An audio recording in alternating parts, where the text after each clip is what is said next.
সুপ্রিয় দর্শক শ্রোতা, মহার্ঘ নিয়ে কিন্তু দীর্ঘদিন ধরে যে আলোচনা সমালোচনা চলছে এবং তাদের দাবি দেওয়া মেনে নেওয়া হচ্ছে কিনা, এবং তারা কিন্তু দ্রব্যমূল্যের চাপে নিষ্পেষিত এবং ঋণে জর্জরিত হয়ে পড়েছেন। তাদেরকে কবে নাগাদ এই মহার্ঘ দেওয়া হতে পারে এবং কত শতাংশ মহার্ঘ পাবেন সে সম্পর্কে আজকে ভিডিওতে থাকবে। আপনারা ইতিমধ্যে জানতে পেরেছেন যে সরকার মহার্ঘ প্রদানের জন্য কিন্তু ইতিমধ্যে যে কমিটি গঠন করে দিয়েছে এবং কমিটি কিন্তু দুটি মিটিং ইতিমধ্যে হয়েছে এবং প্রশাসনিক ব্যস্ততার কারণে কিন্তু আর কোনো মিটিং সংগঠিত হয়নি, এবং পরবর্তীতে তারা যখন এই মহার্ঘ কত শতাংশ হবে সেটা নির্ধারিত করে দেওয়া হলে অর্থ মন্ত্রণালয় সে বিষয়ে কি বলেছে সে সম্পর্কে বলা হচ্ছে যে সরকারি চাকরিজীবী মহার্ঘ দ্রুতই পাবেন এবং আগামী সপ্তাহে প্রথম মিটিং হতে পারে এমনটা কিন্তু জানিয়েছিলেন, এবং কর্মকর্তা কর্মচারীদের জন্য আলাদা শতকরা হার হিসেবে কিন্তু মহার্ঘ দেওয়ার চিন্তা চলছে। বৈষম্য নিরসনের জন্য কর্মচারীদের শতকরা হার বেশি হবে এবং সর্বোচ্চ এবং সর্বনিম্ন অ্যামাউন্ট ফিক্সড করে দেওয়া হবে।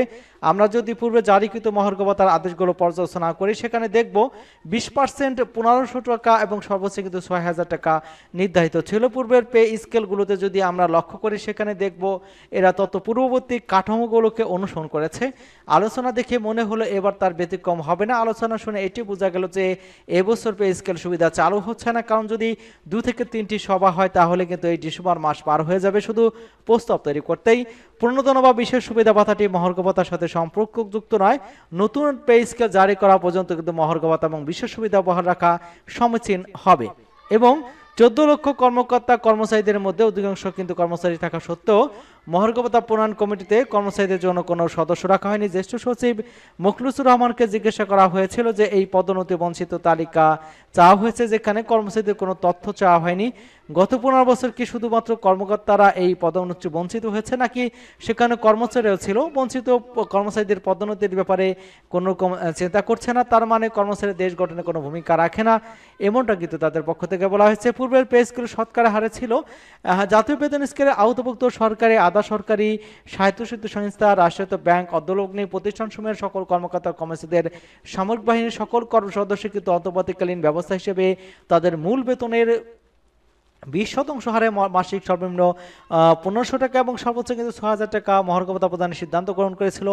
এখানে কিন্তু শতকরা হার পার্সেন্টেজ আকারে ছিল। যতক্ষণ পর্যন্ত না মূল বেতনের বৈষম্য দূর হয় ততক্ষণ পর্যন্ত সরকার যে সুবিধা প্রদান করুক না কেন তাতে কিন্তু বৈষম্য থেকেই যাবে।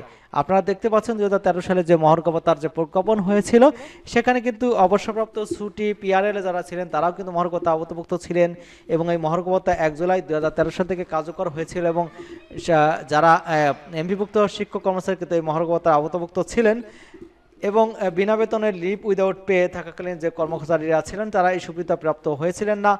এক্ষেত্রে আর কর্মচারীর পক্ষ থেকে ইতিমধ্যে আমরা জানতে পেরেছি 60টি দাবি নিয়ে কিন্তু প্রধান উপদেষ্টার সাথে দেখা করতে গিয়েছিলেন 15 সদস্য বিশিষ্ট একটি প্রতিনিধি দল। সেখানে কিন্তু প্রধান উপদেষ্টার যে পিএস সাব্বির আহমেদ আছে তার সাথে দেখা করেছিলেন, এবং 60টি দাবি কিন্তু কর্মচারীদের পক্ষ থেকে করা হয়েছে।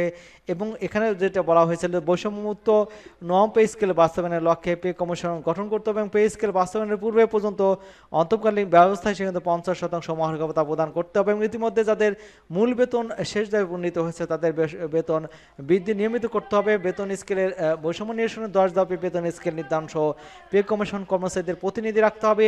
সচিবালয়ে 1995 সালের জারিকৃত প্রজ্ঞাপন অনুযায়ী সকল অধিদপ্তর, দপ্তর এবং স্বায়ত্তশাসিত প্রতিষ্ঠানের প্রধান সহকারী, উচ্চমান সহকারী এবং হিসাব রেকর্ড, সার্টিফিকেট সহ সমাজগুলোর পদে এবং গ্রেড পরিবর্তন করে যথাক্রমে প্রশাসনিক কর্মকর্তা, ব্যক্তিগত কর্মকর্তার নামকরণ সহ 10ম গ্রেডে উন্নতিকরণ করতে হবে এবং এক অভিন্ন নিয়োগ বিধি প্রণয়ন করতে হবে। এবং 2015 সালে পে স্কেলের গেজেট হন কিন্তু 3টি টাইম স্কেল, সিলেকশন গেট, পুনর্বল সহ বেতন জ্যেষ্ঠতা পুনর্বহল এবং সকল স্বায়ত্তশাসিত প্রতিষ্ঠানে গ্র্যাচুইটির পাশাপাশি পেনশন প্রবর্তন সহ বর্তমান গ্র্যাচুইটি আনুপাতিক হার 90% স্থলে 100% নির্ধারণ, এবং পেনশন গ্র্যাচুইটি 1 টাকার সমান কিন্তু 500 টাকা নির্ধারণ করতে হবে। এবং সরকারি প্রাথমিক বিদ্যালয়ের প্রধান শিক্ষকদের আপিল বিভাগে যে রায় রয়েছে সেটা বাস্তবায়ন করে বেতন নিয়োগ বিধি 2019-এর ভিত্তিতে 10ম গ্রেডে উন্নতিকরণ করতে হবে। আউট সোর্সিং পদ্ধতি বাতিলপূর্বক উক্ত পদ্ধতি নিয়োগ করতে এবং উন্নয়ন খাতের কর্মচারীদের রাজস্ব খাতে স্থানান্তর করতে হবে।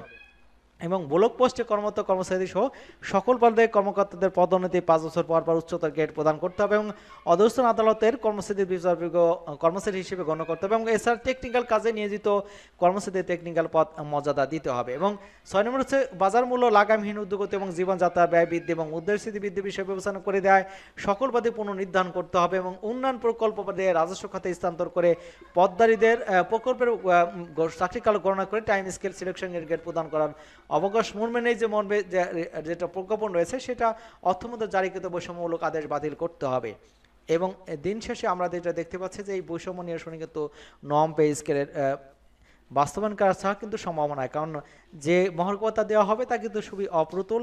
এটা আপনারা কি মনে করছেন এ সম্পর্কে আপনাদের মতামত কমেন্টস বক্সে লিখে জানান। সকলকে ধন্যবাদ জানাচ্ছি এবং আমাদের চ্যানেলকে যারা এখনো সাবস্ক্রাইব করেননি চ্যানেলটি সাবস্ক্রাইব করে আমাদের সাথেই থাকুন।